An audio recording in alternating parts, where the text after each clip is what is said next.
There's always consolidation in the broad energy industry, and it's sometimes there's more activity than less activity, but it's an ongoing topic. And then sometimes people are talking about fit and focus benefits associated with separating businesses along logical lines. So at one point it made all the sense in the world for utilities to own pipeline companies, and then they all separated themselves, or for utilities to be associated with generating companies, and then they separated themselves.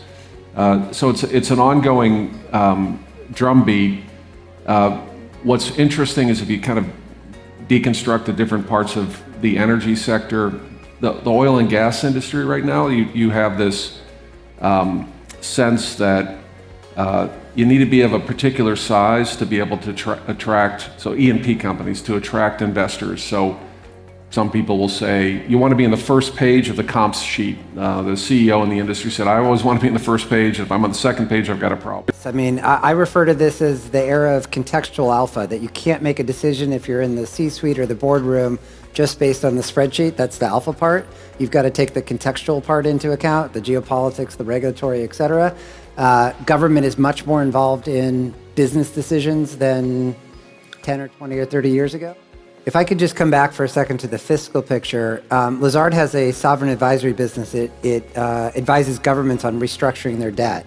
And if I told you there was a country with a deficit of 7 to 7.5% of GDP, a debt to GDP ratio of 100% or more, a polarized political environment, questions over the independence of the central bank, list goes on, you'd say, ideal candidate for Lazard Sovereign Advisory. I'm obviously describing the United States.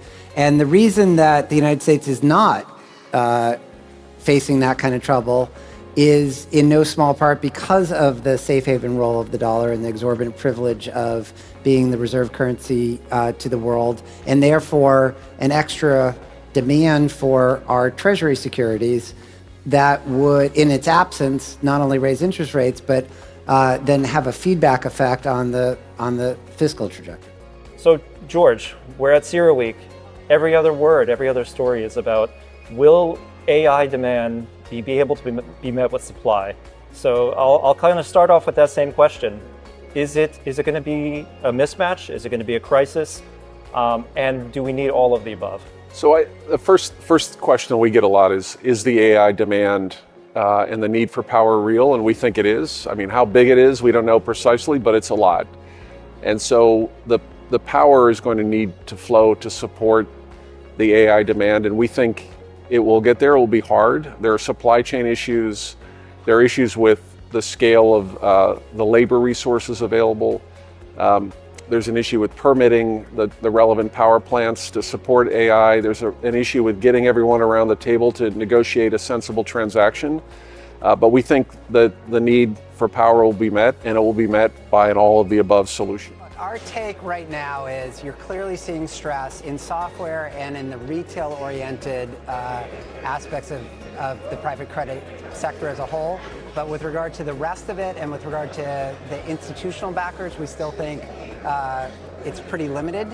And the risk at this, it's almost like a run on the bank. Because the retail investors that are involved, is there a loss of confidence that then in a relatively illiquid setting causes problems? Second derivative effects, third derivative effects. That could well happen, but for the most part, most of this industry, 85 to 90% of it is outside of retail, and circa 80% of it's outside software. That still looks objectively pretty healthy to our team.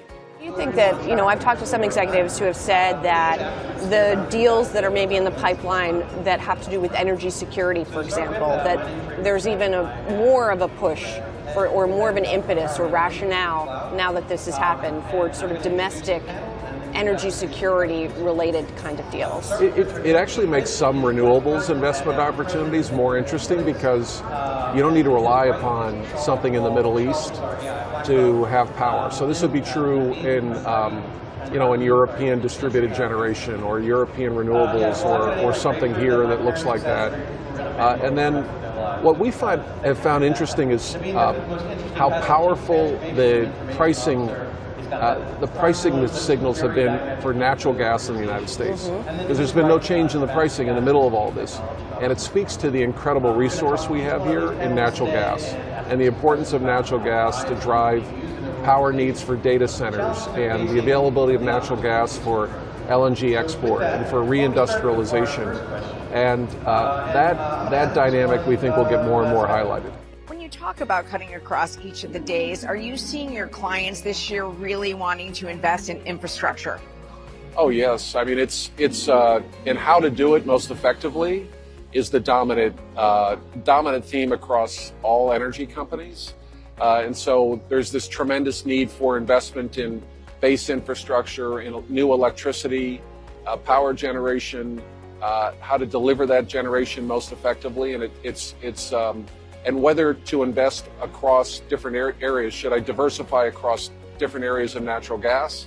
Is a topic that's cutting across the whole area. One of the topics that people ask us a lot about is how does investment scale into the energy industry? So there is a ton of capital available to invest of all types. We don't have a capital problem. We have an opportunity problem, which is impacted by or impaired by the need for permitting reform, and then just getting people together around a round table, figuring out how to create investment opportunity. So at the moment in this environment, leaders in the energy industry should be paying attention first and foremost to the geopolitical environment. It is a daunting environment, it's a frightening environment, it's a volatile environment. Second, leaders in the energy industry should not forget that you're investing for the long term, and this environment, which is adverse to ESG considerations, is not going to continue for the long term. And at some point, things will come back to the middle again. And folks should have both of those items in mind more than anything else.